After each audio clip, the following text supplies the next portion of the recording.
হালিশহরে শিবলিঙ্গ ভাঙার প্রতিবাদে কাঁচাপাড়ার গান্ধী মোড়ে বিজেপির বিক্ষোভ কর্মসূচিকে উত্তেজনা।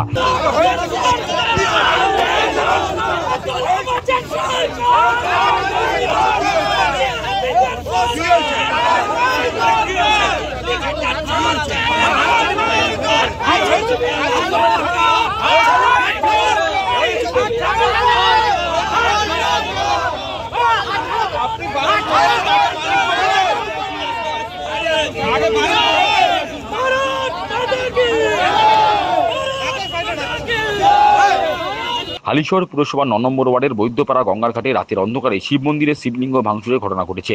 ঘটনার প্রতিবাদ করতে গিয়ে শনিবার সকালে আক্রান্ত হয়েছে বিজেপির কার্যকর্তারা।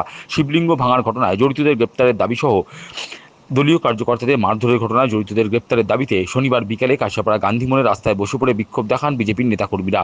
যদিও কিছুক্ষণ বিক্ষোভ চলার পর বীজপুর থানার পুলিশ টেনে হিঁচড়ে বিক্ষোভকারীদের সরাতে গেলে দুপক্ষের মধ্যে তুমুল ধস্তাধস্তি বেড়ে যায়। এই ঘটনাকে ঘিরে উত্তেজনা ছড়ায় কাঁচাপাড়া গান্ধী মোড়ে। উক্ত বিক্ষোভে সামিল হয়ে চাকদার বিধায়ক বঙ্কিম ঘোষ বলেন, এরা গণতন্ত্রের গলা টিপে ধরেছে। এখানে শাসক আর পুলিশ শেষ কথা বলবে। এখানে বিরোধীদের কথা বলার জায়গা নেই। তবে এই জিনিস বেশি দিন চলে না। এরা বিদায় নেবার দিন গুনছে। এরা গণতন্ত্রের গলা টিপে ধরছে। এখানে বিরোধীদের কথা বলার কোনো জায়গা নেই। এখানে শাসকই শেষ কথা বলবে, পুলিশই শেষ কথা বলবে। এই জিনিস গণতন্ত্রে বেশি দিন চলে না। ফলে ওদের পায়ের তলায় নিত্যদিন মাটি সরছে।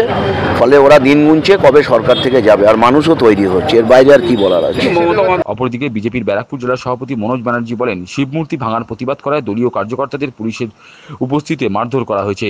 এখন পুলিশের কাজ হচ্ছে বিজেপিকে আটকানো আর সমাজ বিরোধীদের নিরাপত্তা দেওয়া। তবে 2026 সালের নির্বাচনে বাংলার মানুষ এর জবাব দেবে। পুলিশ তৃণমূল কংগ্রেসের দলদাসে পরিণত যে পুলিশ নিশ্চিত ছিল। আমাদের যখন যে সমস্ত কার্যকর্তারা গিয়েছিলেন মন্দির পরিদর্শন করছে, সেই সময় যখন মারধর করছিল তখন পুলিশ সামনে উপস্থিত ছিল।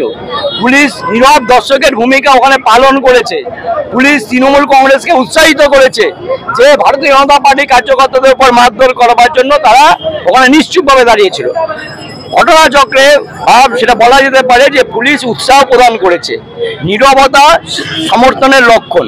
তাদেরকে পুলিশ তৃণমূল কংগ্রেসের দলদাসে পরিণত হয়েছে, এটা আবারও প্রমাণ করেছে হালিশহরের এই ঘটনায়।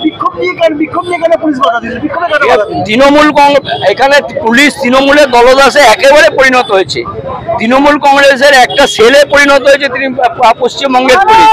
এরা ভারতীয় জনতা পার্টির কোনো শান্তিপূর্ণ কার্যক্রমকে এরা করতে দেবে না, এরকম একটা সংকল্প নিয়েছে। আমাদের বিরোধী দলনেতা থেকে শুরু করে আমাদের মাননীয় সম্মানীয় রাজ্য সভাপতির প্রোগ্রাম বারবার ক্ষেত্রে আটকানো হয়, পারমিশন দেওয়া হয় না। বিভিন্ন ক্ষেত্রে তার প্রতিবন্ধকতা সৃষ্টি করে, আবার হাইকোর্ট থেকে পারমিশন নিয়েছে, আমরা সেই কার্যক্রম করে থাকি।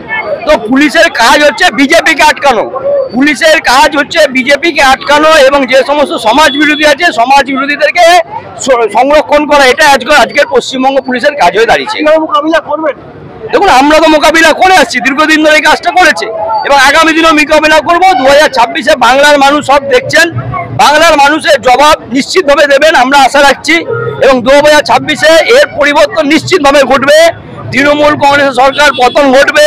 পশ্চিমবঙ্গের পুলিশের এই যে তৃণমূল কংগ্রেসের প্রতি বা মমতার যে দাসত্ব, সেই দাসত্ব সেদিনকে রোধ হবে। কিন্তু পুনরায় দেখা গেল বিজেপি নেতা প্রিয়াঙ্গু পাণ্ডে বলেন, হিন্দুদের মন্দির বিগ্রহ ভাঙচুর হচ্ছে, সেক্ষেত্রে পুলিশ নিষ্ক্রিয়। অথচ অন্যায়ের বিরুদ্ধে শান্তিপূর্ণ আন্দোলন করলে সেক্ষেত্রে পুলিশ অতি সক্রিয়। তার হুঁশিয়ারি, মুর্শিদাবাদে যেভাবে হিন্দুদের উপর আক্রমণ হয়েছে সেদিকে খেয়াল রেখে তারা ব্যারাকপুরকে মুর্শিদাবাদ হতে দেবেন না। এখানে মন্দির আমাদের ভাঙচুর হচ্ছে, শিব ঠাকুরকে তুলে ভেঙে দিচ্ছে, সেখানে পুলিশ মুখ দর্শক। আর যদি রাস্তায় বসে ভারতীয় জনতা পার্টির কার্যকর্তারা শান্তিভাবে যদি মিছিল করে রাস্তা বন্ধ করে, সেখানে এসে পুলিশ মারবে কেন? বাধা দিল পুলিশ কারা আছে কারা নেই সে কেন মারবে? এটা টোটালি এখানকার পুলিশ, টোটালি তৃণমূল কংগ্রেসের এখানকার নেতৃত্বকর্তা প্রাথমিক সংসদের নেতৃত্বে এরা শুধু ভারতীয় জনতা পার্টির লোকজনকে মারার চেষ্টা করছে। এটা মুর্শিদাবাদ হতে দেওয়া যাবে না। যেরকম ওখানকার কাউন্সিলর, ওখানকার এমএলএ উস্কানি দিয়ে হিন্দুদের বাড়িতে অ্যাটাক করিয়েছে, হিন্দুদের মন্দির ভাঙচুর করিয়েছে, সেটা কিন্তু এখানে হতে দেব না। এটা মুর্শিদাবাদ না। উক্ত বিক্ষোভ কর্মসূচিতে এদিন হাজির ছিলেন ব্যারাকপুর জেলা যুব মোর্চার সভাপতি বিমলেশ তিওয়ারি, বীজপুর 2 মণ্ডল সভাপতি সজল কর্মকার, বিজেপি নেতা প্রিয়াঙ্গু পাণ্ডে, সন্তোষ রায় প্রমুখ।